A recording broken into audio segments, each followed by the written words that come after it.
So today the intention is to examine the relationship between media and interreligious understanding. I'm drawing in theories of conflict communication and social psychological understanding of intergroup relationships. It is important to examine how media punctuates the intergroup relations through their portrayal of conflict. Notably, media does that through their coverage of conflict and turmoil, and hence it is worth looking at the implications of this coverage and on the understanding of the common man or woman of these, in these groups, of themselves and their position, their characteristics and qualities in relation to the other or the perceived other who has happened to be on the other side of the conversation. Media is the focus here since it plays a major role on how the world is constructed to viewers, especially in areas where we have very little first-hand experience. Conflict management theories introduce concepts like perspectivism, conflict punctuation, dynamism, and interdependency amongst the sides of conflict.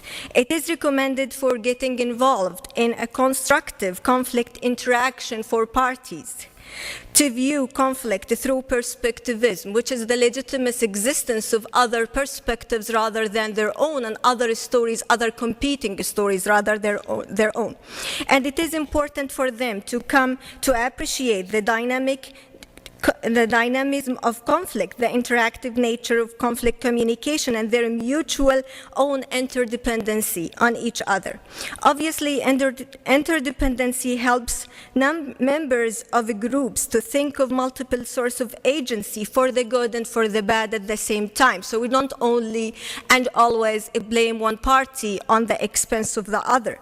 Besides enhancing the view of their interconnectedness against complete isolation among members of both groups. At least this is what we're told in theories of conflict communication. Now, if we rely on the media to foster our relationship, and I mean Muslim-Christian relationships, and increase our knowledge about each other as members of any group, even within the same group, out group, then conflict and drama became at the top of our agenda. That's if we're only dependent on media.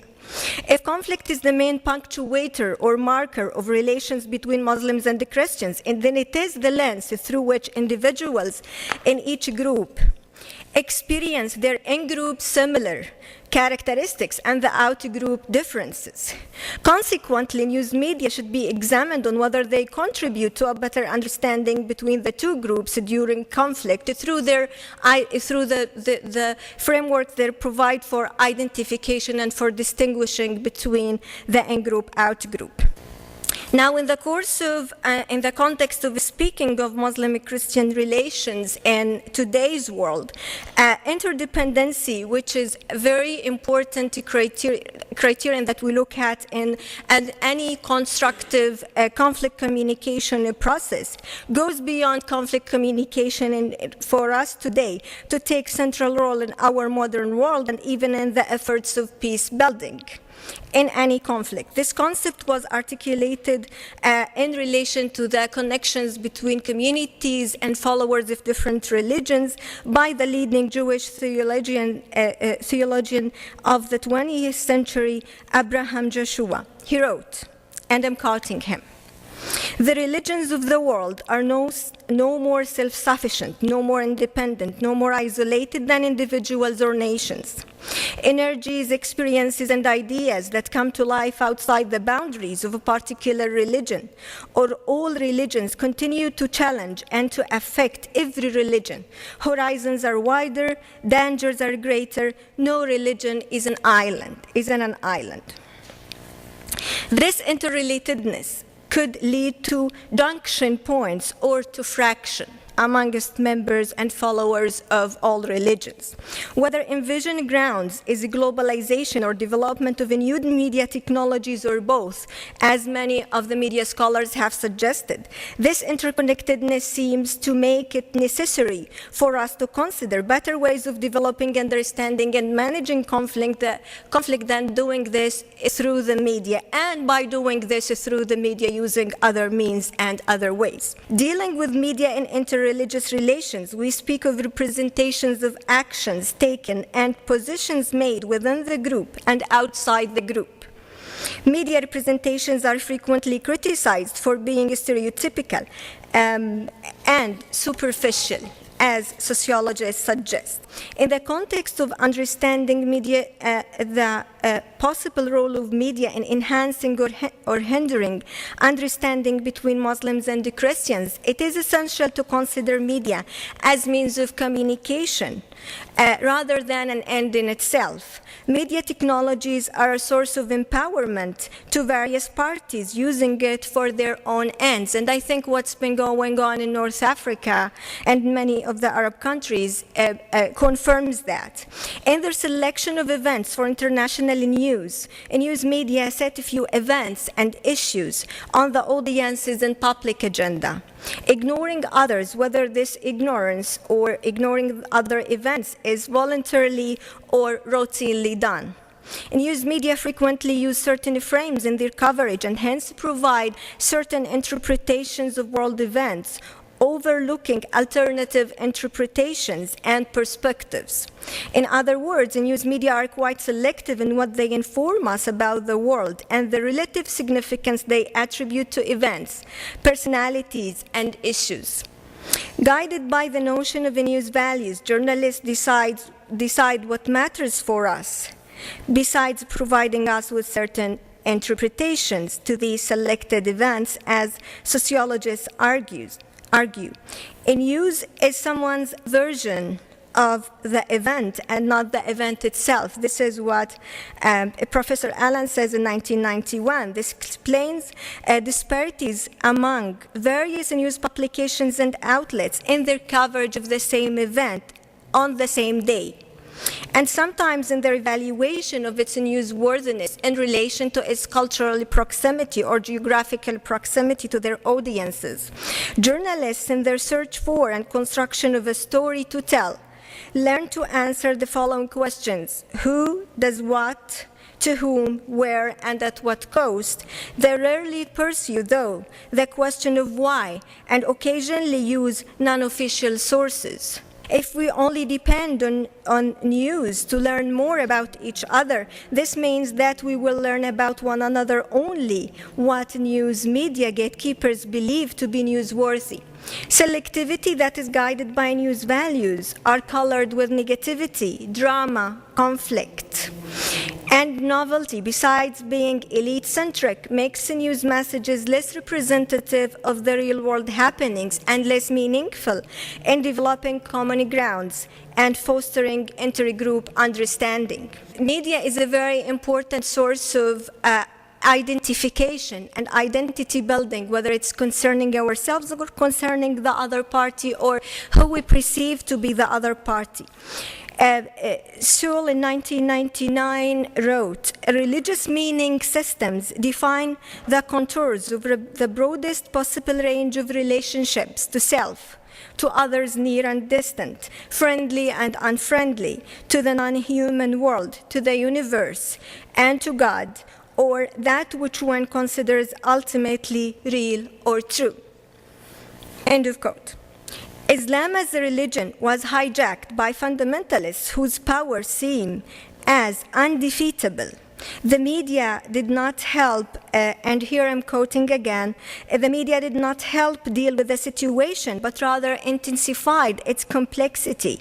Generally, news media on this topic lacks understanding, disregards facts and context, and uses ready-made media packages and brandings. End of quote. Hence, media view Islam and Islamic issues in a superficial manner that aims to interpret and explain behavior of extremists as if they follow the Islamic dogma, which resonates with the larger systematic malaise of polarized perception of the other. Due to the concentration in conflict and violence, looking at media coverage of these events, one notes that the universality of religion's goodness are devalued, downplayed, and hence restrictions are inflicted on our understandings if dependent on media. Media presentations of both parties are vulnerable to be highly affected by powerful, wealthy, and unusual individuals who enjoy access to media, besides being interested in sending political message rather than a religious one. And this is very serious, mixing religion with politics and dealing with stories relevant to Muslim-Christian relations. Eventually, conflict agenda is managed and filtered by media representations of the events and groups. Hence, individuals who enjoy more access have to contribute more to conflict agenda, punctuating the conflict and making up our memory and the record for that conflict, the public record even. Globally, this trend negatively affects our understanding of the followers of other religions. If the media is to play a constructive role in enhancing Muslim-Christian understanding, the process and formats of the news media should be recognized as both a constraint and opportunity that could be utilized for developing more interreligious understanding. This could happen only when the process of the news production and the news as a format or as a genre are understood and responded to appropriately and proactively by activists who believe in the common God of interreligious understanding and who very well understand the political nature of the conflict that is being played out and amplified in the media. Now, religion is presented in the media as a source of conflict rather than a resource for peace. And that's quite astonishing. This is partially due to media, and here I'm quoting Boss, focus on personalities and attraction to dissonant voices, fanatical religious perspective, and extremist political visions who have access to the world stage. And this has escalated the spiral of suspicion between cultures and religion. The coverage of Arab media draws upon the religious Muslim identity of the Arab street that substituted the national Arab Nazirite identity during the 50s and the 60s. It connects the Christian West, quote unquote, to imperialism and Western hegemony. Same way media in the US and Europe frequently confuses Arab identity with Muslim identity, which is quite broader. Both of them are quite broader than the very narrow look at them. One important note that has to be made also is the political resentment of the Arab street that took a religious cover and which resulted in making the secular West turn to be portrayed as the Christian other. Hence, many of the problems and injustices caused by the United States and Europe, many in Europe, made through the media as much as the public mind to be seen as the problems of the Christian West, which is completely false. And religious differences rather than political injustices were often made to be seen as the main problem, as a differentiation factor in a global context. And here, obviously, whether we like it or not, whether we recognize it and acknowledge it or not, or we and our followers are to various degrees, the followers of different religions, dependent on media messages. Now, there is a theory that is worth mentioning here, which is the third-person effect. In media studies, if you go and ask anyone in the street whether you're being affected by media messages, they would say, of course not, impossible, not me, I'm educated, I'm very fine, I'm smart. But if you ask them about other people, whether they will be affected with media messages, they would say, of course, yes. So there is always that effect, and we have to be aware of that we're all somehow, to some level, to some degree, influenced by whatever that is being broadcasted. So if we are to plan for the future, we have to be persistent and creative in approaching this dependency, our own dependency in media, for us to neutralize the misunderstanding and negative effects of all the drama, elitism, selectivity that we get as a byproduct of our exposure to media messages on common stories. Followers of both religions have to be educated and trained to deal with media messages.